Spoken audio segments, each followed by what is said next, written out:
क्या आपका सप्तम भाव का स्वामी अष्टम भाव में बैठा है? अगर हाँ, तो ये वीडियो आपके जीवन की एक महत्वपूर्ण एस्ट्रोलॉजिकल सच्चाई को खोल सकता है। बहुत से लोगों ने इंटरनेट पे पढ़ा होगा कि जब सप्तमेश अष्टम भाव में बैठा है तो ये तालाक का योग है, वैवाहिक जीवन में दूरियों का योग है, पति पत्नी के बीच में कलेश का योग है, विवाह वैवाहिक जीवन का संपूर्ण अस्त व्यस्त करने का योग है। लेकिन इसके बारे में शास्त्रों में क्या लिखा है? कल्पना कीजिए कि आपकी विवाह कुंडली में प्रेम है, समर्पण है, उत्साह भी है, परंतु एक ही ग्रह स्थिति ये संपूर्ण पर्यायों को चेंज कर सकता है। तो क्या है इसके बारे में?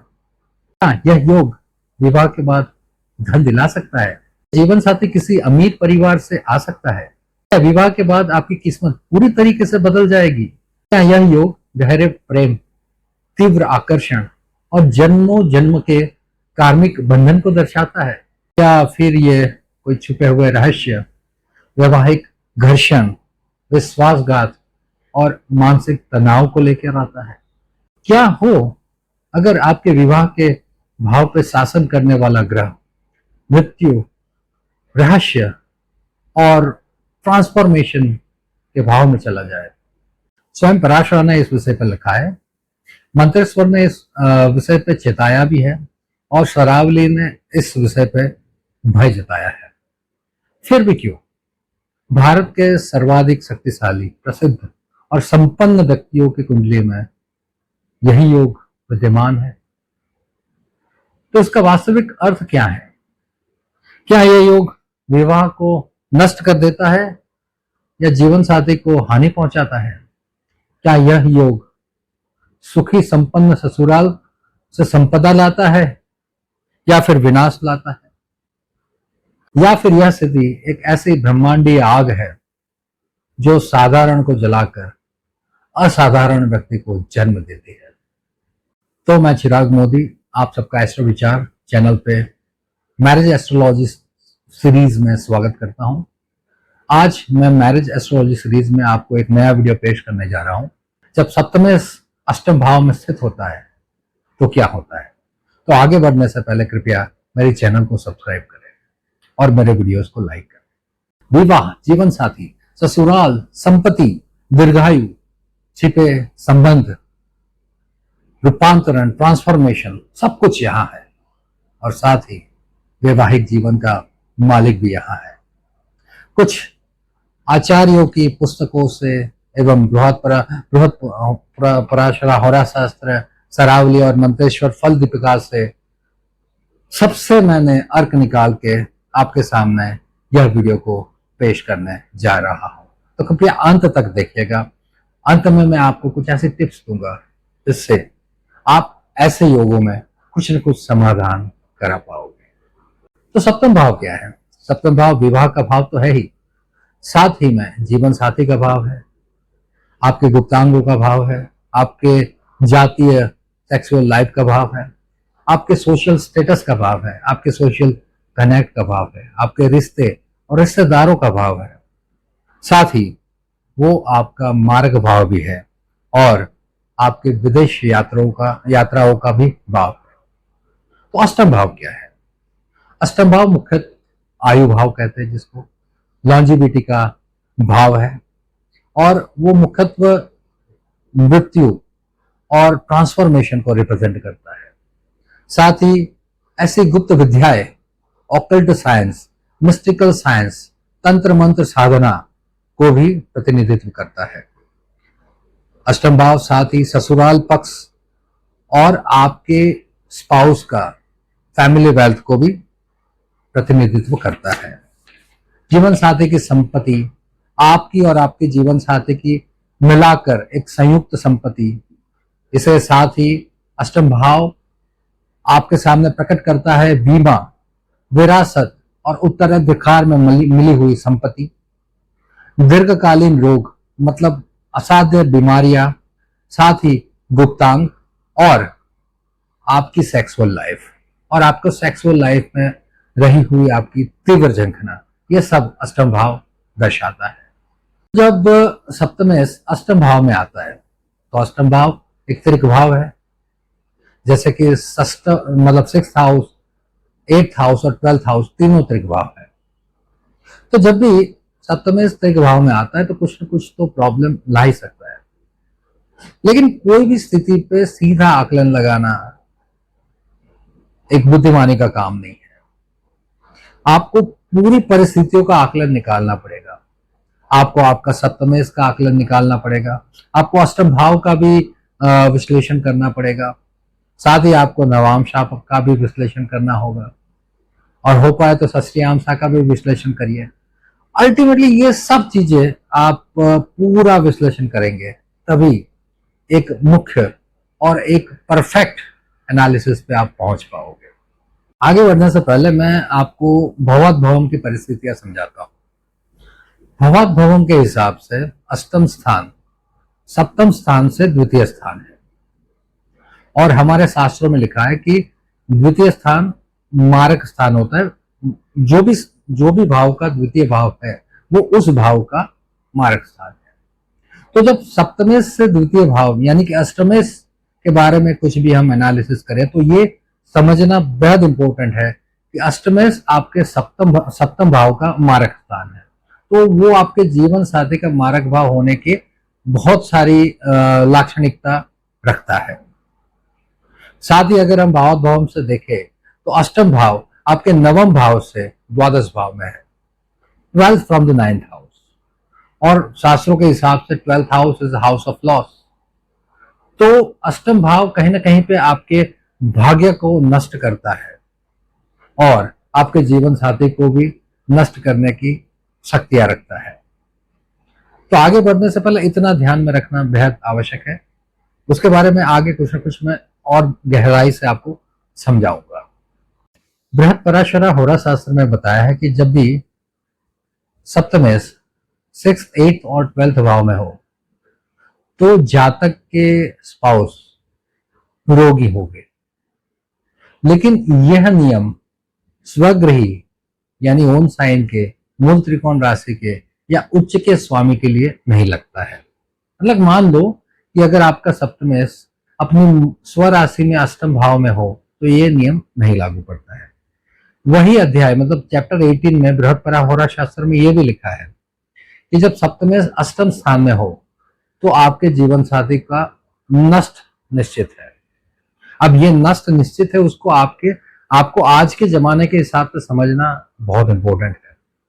कहीं ना कहीं पे ये योग आपको निर्देश करता है कि लग्न जीवन में कुछ न कुछ तरीके से दूरियां, कोई ना कोई कारणों से दूरियां बनने की संभावनाएं है।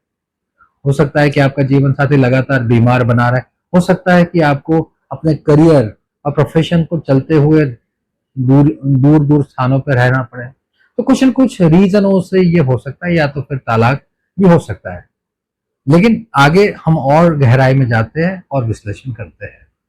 लेकिन यहाँ ये बात बृहद पराशरा होरा शास्त्र में पराशर जी ने लिखी है खास तौर पे कि बलहीन सप्तमेश जब अष्टम स्थान में हो तब जीवन साथी को नष्ट करता है। बलवान सप्तमेश अष्टम भाव में होने से जीवन साथी को नष्ट नहीं करता है, या तो आपकी मैरिज लाइफ को डैमेज नहीं करता है अगर बलहीन है तो ही। लेकिन ये नियम लागू नहीं पड़ेंगे अगर आपका सप्तमेश 6ठे, 8वें और 12वें भाव में हो, स्वराशि में हो या मूल त्रिकोण राशि में हो या तो उच्च की राशि में हो, तो ये नियम लागू नहीं पड़ते। ऐसा क्लियरली पराशर जी ने अपने बृहद पराशरा होरा शास्त्र में लिखा है। साथ ही चैप्टर 18 में पराशर जी ने यह भी लिखा है कि अगर सप्तमेश अष्टम भाव में हो और शुभ ग्रहों से युक्त हो या तो दृष्ट हो तो जातक धनवान, सुखी, मानवान और भाग्यशाली भी होता है। तो देखिए कितना संजोग बदल गया। तो आपको पूरा विश्लेषण करने की बेहद आवश्यकता होती है।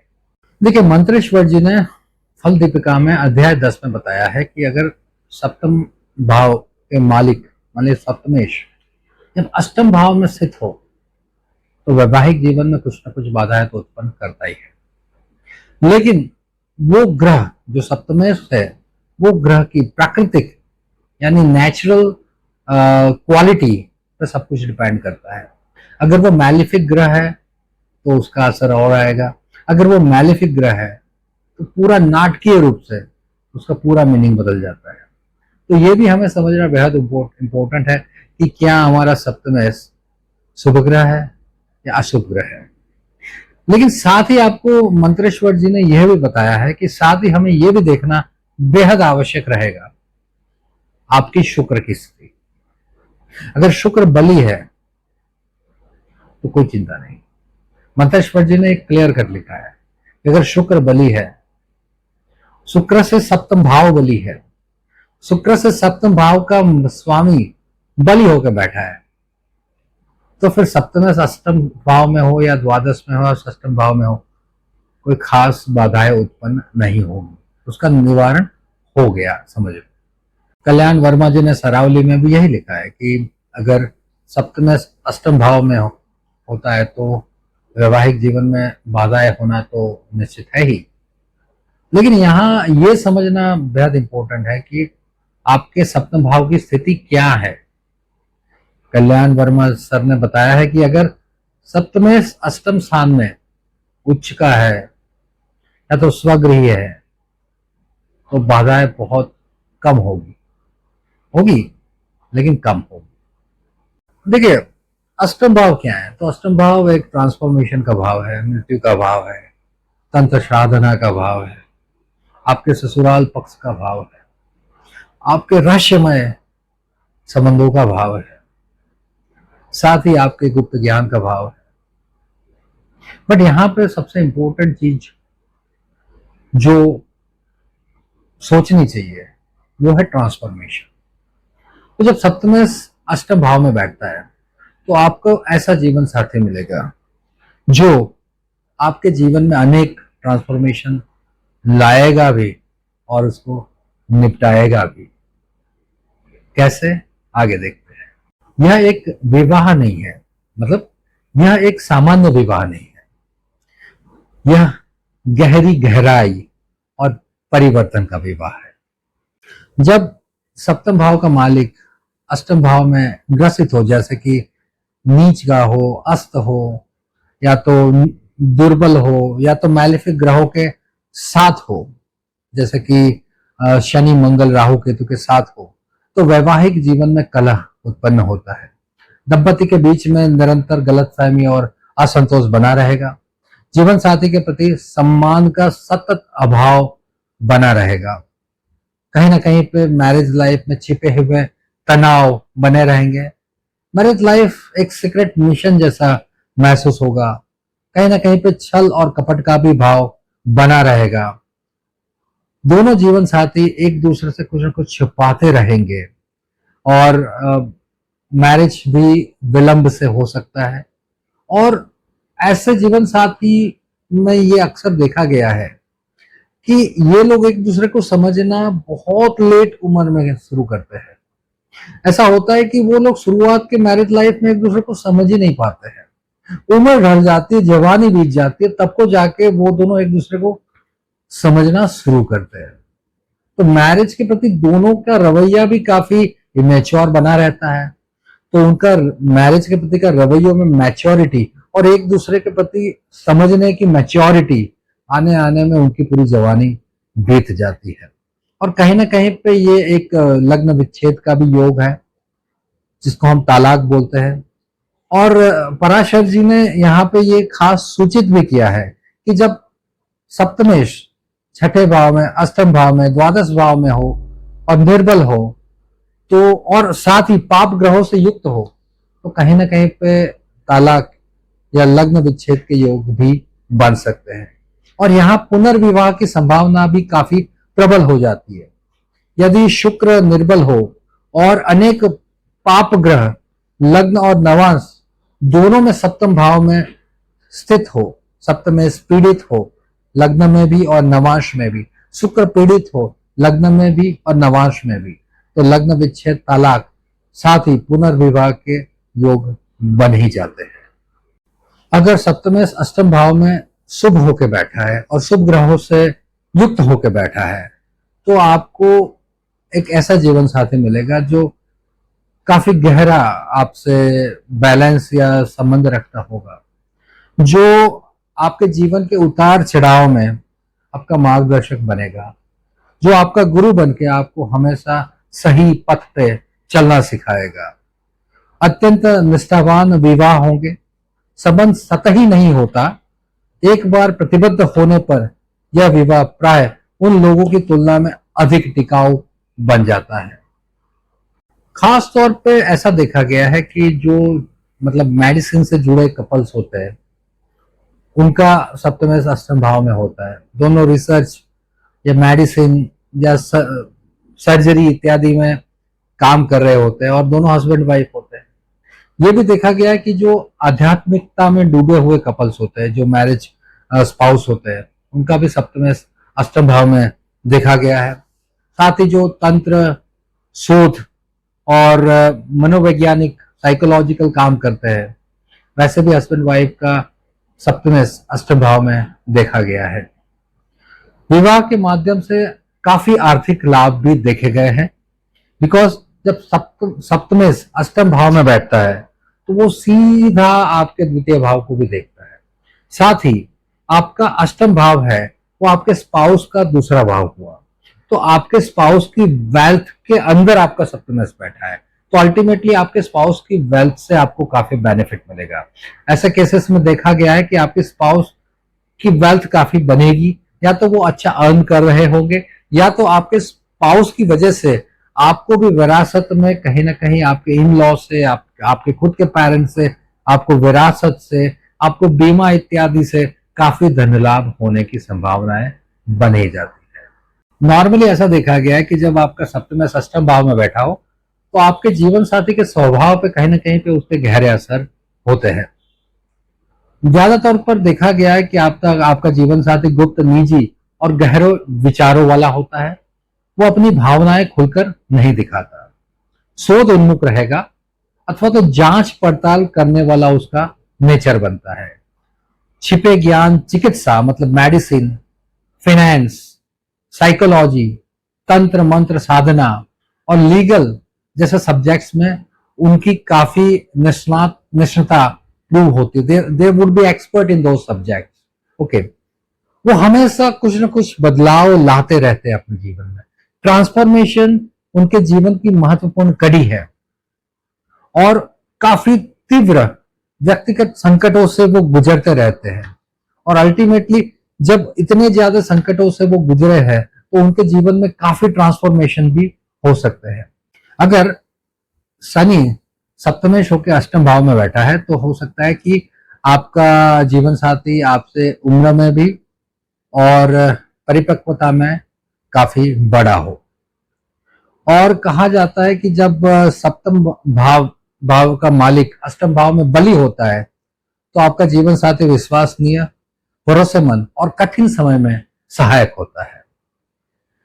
अशुभ सप्तम भाव का मालिक अगर अष्टम भाव में बैठा है, मंगल और शनि या उनसे युक्त होकर बैठा है, तो आपका जीवन साथी प्रभुत्वशाली होगा। वो आपसे हमेशा कुछ न कुछ डिमांड करता रहेगा, मांग उठाने वाला होगा, और कहीं ना कहीं पे इमोशनल लेवल पे काफी कोल्ड बैठेगा, जिसको आप समझोगे कि वो काफी विचलित नहीं होने वाला इंसान होता है। जैसे कि सरावली, फलदीपिका और बृहद पराशरा होरा शास्त्र में बताया गया है। नॉर्मली जब सप्तम भाव का मालिक अष्टम भाव में बैठा है, when seventh Lord is placed in the 8th house, तो कहीं ना कहीं पे हम, और बलहीन भी है, तो कहीं ना कहीं पे ऐसा क्लियर कट लिखा है कि जीवन साथी का नाश होता है। अब ये जीवन साथी का नाश हम ऐसे आज के अगर हिसाब से देखें तो कहीं ना कहीं पे दोनों के बीच में अंतर रहेगा। काम के सिलसिले में दोनों एक दूसरे से दूर रहेंगे, या तो मैरिज लाइफ का अंत भी हो सकता है, डिवोर्स भी हो सकता है। कोई ना कोई रीजन से मैरिज लाइफ में कोई ना कोई बाधाएं बनी रहती है। ऐसे स्थितियों में विवाह आवधिक संकट और ट्रांसफॉर्मेशन से गुजरता है। एक पुनर्निर्माण हो सकता है विवाह में, मतलब विवाह में बार बार एक नए नए चेंजेस आते रहेंगे और हमेशा जीवन साथी एक दूसरे के नए नए पहलुओं को जान पाएंगे। हमेशा ऐसा लगता है कि ये एक रिसर्च है, ये मैरिज लाइफ नहीं है, हमें उसके ऊपर कुछ न कुछ और सोचना होगा और समझना होगा, और बदलते रहना होगा, तो ये लग्न जीवन कहीं ना कहीं पे बदलाव से भरा हुआ लग्न जीवन रहेगा। वैवाहिक जीवन में कहीं ना कहीं पे एक ऐसा मोड़ आएगा जहां पे हो सकता है कि विवाह का अंत हो जाए, और वो अस्थायी रूप से अलग भी हो सकते हैं सुलह होने से पहले, और विवाह एक बार विघटन की कगार पे भी आ सकता है, लेकिन अधिक गहराई में जाने से पुनः निर्माण भी हो सकता है। तो ये परिस्थितियों में ये बार बार होता रहेगा कि दोनों आपस में मिले, फिर झगड़े, फिर मिले, फिर झगड़े। तो एक फिनिक्स मैरिज लाइफ हम कह सकते हैं, मतलब एशिश में कन्वर्ट होके फिर से नया पंछी की तरह उठ के बाहर आएगा। अल्टीमेटली ये मैरिज लाइफ एक चैलेंज से भरी हुई तो बेशक रहेगी, लेकिन ये सेटल होगी, फिर अनसेटल होगी, फिर सेटल होगी, फिर अनसेटल होगी। हर बार कुछ नई चैलेंजेस आएगी, हर बार उसको नए तरीके से सेटल करना पड़ेगा। एक ट्रांसफॉर्मेशन से भरी हुई मैरिज लाइफ रहेगी।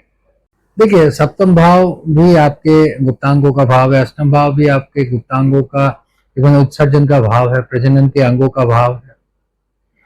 जब सप्तम में अष्टम भाव में निर्बल स्थिति में बैठा है तो कहीं ना कहीं पे गुप्तांगों और इवन शुक्र भी पीड़ित हो, तो हो सकता है कि कहीं ना कहीं पे गुप्तांगों में कोई रोग हो सकते हैं, या तो मल द्वार में भी कोई ना कोई रोग हो सकते हैं। कहीं ना कहीं पे ये ऐसी परिस्थितियों का निर्माण करता है कि जो इंसान होते हैं वो मतलब ऐसी स्थितियों में देखा जाए तो या तो अप्राकृतिक तरीके से सेक्सुअल इंटेलिजेंस लेते हो, या तो फिर उनके गुप्तांगों में कोई ना कोई ऐसी प्रॉब्लम होगी कि वो सेक्सुअल इंटरकोर्स में प्लेजर ना उठा पाए। और यहाँ पे ये जो बीमारियां होगी, जो गुप्तांगों की होगी, मल द्वार की होगी, पाइल्स भी हो सकते हैं, ठीक है, ये सब जो प्रॉब्लम्स रहेंगे वो एक्यूट प्रॉब्लम्स नहीं रहेंगे, क्रॉनिक प्रॉब्लम्स होंगे। वो ऑल ऑफ सडन प्रेसिपिटेट नहीं होंगे, वो लॉन्ग रन से धीरे धीरे बनते आएंगे और जातक को परेशान करते रहेंगे।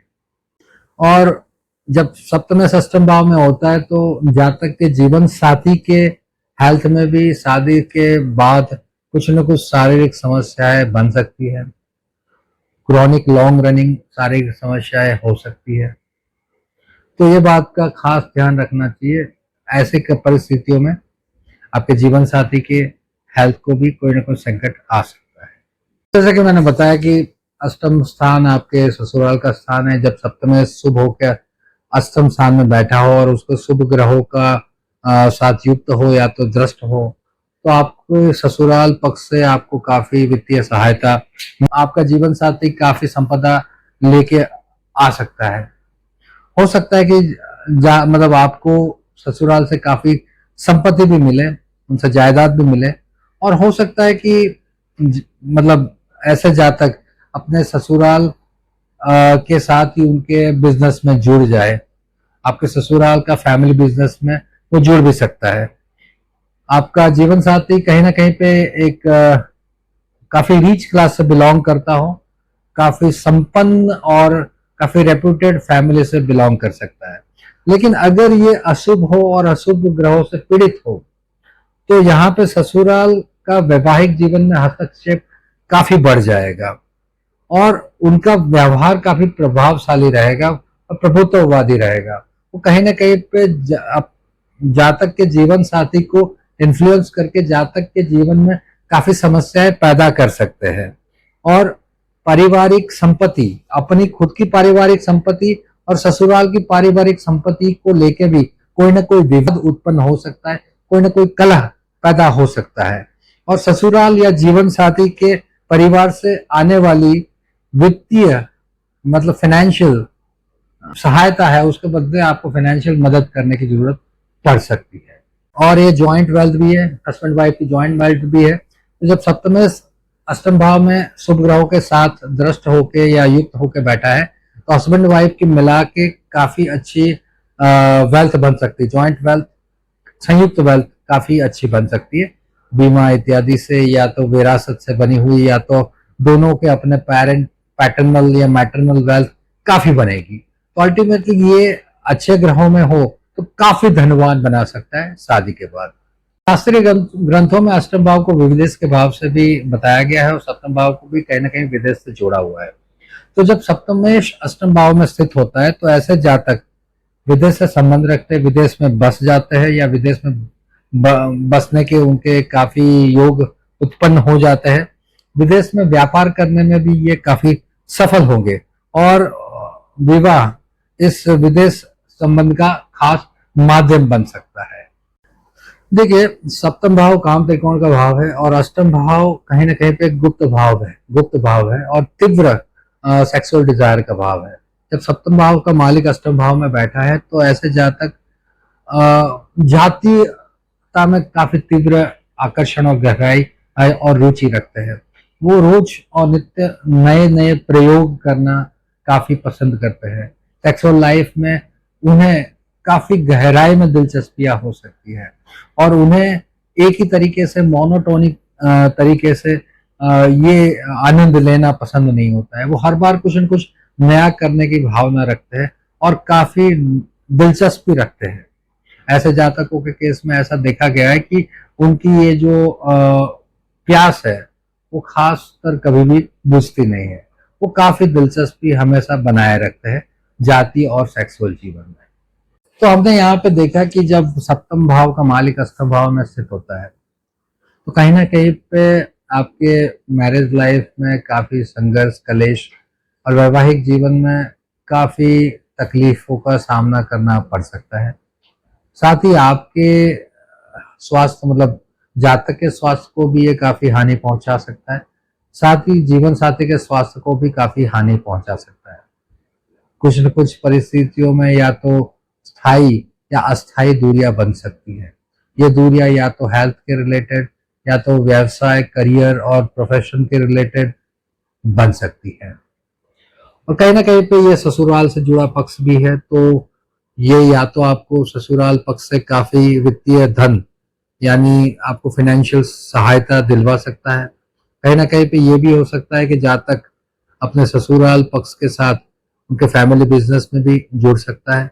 और अगर ये मैलेफिक हो गया तो आपके ससुराल पक्ष से मदद या सहायता मिलने की बजाय ऐसी परिस्थितियां हो सकती है कि आपको आपके ससुराल पक्ष को सहायता करनी पड़ जाए।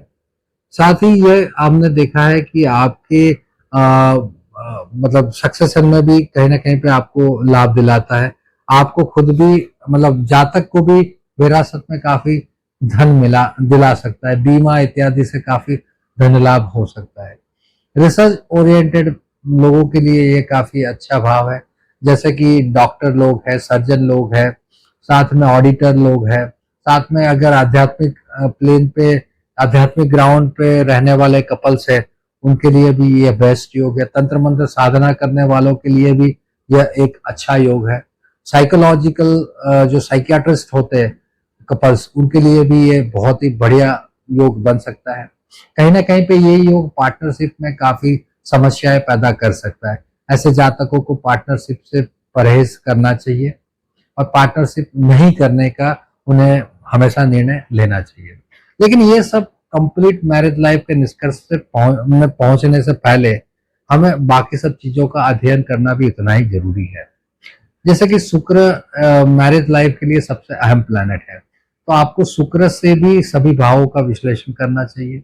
साथ ही आपको आपके चंद्र से भी सभी भावों का विश्लेषण करना चाहिए और आपको अपने लग्न से तो करना ही है। इसके अलावा हमें नवांश में भी शुक्र और सप्तमेश की स्थिति देखनी बेहद आवश्यक है। उसके साथ ही उपपदा लग्न का भी विश्लेषण करना चाहिए। और अगर देखिए आपका नवांश में सप्तमेश की स्थिति काफी स्ट्रांग हो और अच्छे भाव में विराजमान हो और साथ ही शुक्र भी आपके नवांश में काफी स्ट्रांग हो तो कहीं ना कहीं पे इसके रास्ते खुल जाते हैं, समस्याएं नहीं बनेंगी। लेकिन अगर समस्याएं है तो उसका समाधान करना बेहद आवश्यक है और समाधान करने के लिए आपको सप्तमेश को स्ट्रांग करना पड़ेगा। सप्तमेश को स्ट्रांग करने के लिए आपका सप्तमेश जो भी ग्रह है उसके बीज मंत्र का माला का पठन करना पड़ेगा हर रोज और उसके रिलेटेड कुछ न कुछ शास्त्रोक्त निराकरण आपको अपने नजदीकी में किसी पंडित जी से मिलकर करवाना चाहिए। तो आशा रखता हूँ कि आपको मेरा वीडियो अच्छा लगा हो, और अगर आपको मेरा वीडियो अच्छा लगा हो तो कृपया मेरे वीडियो को लाइक करें और अपने यार दोस्त परिवार के साथ शेयर करें, और मेरे चैनल एस्ट्रो विचार फॉर यू को सब्सक्राइब करें। धन्यवाद।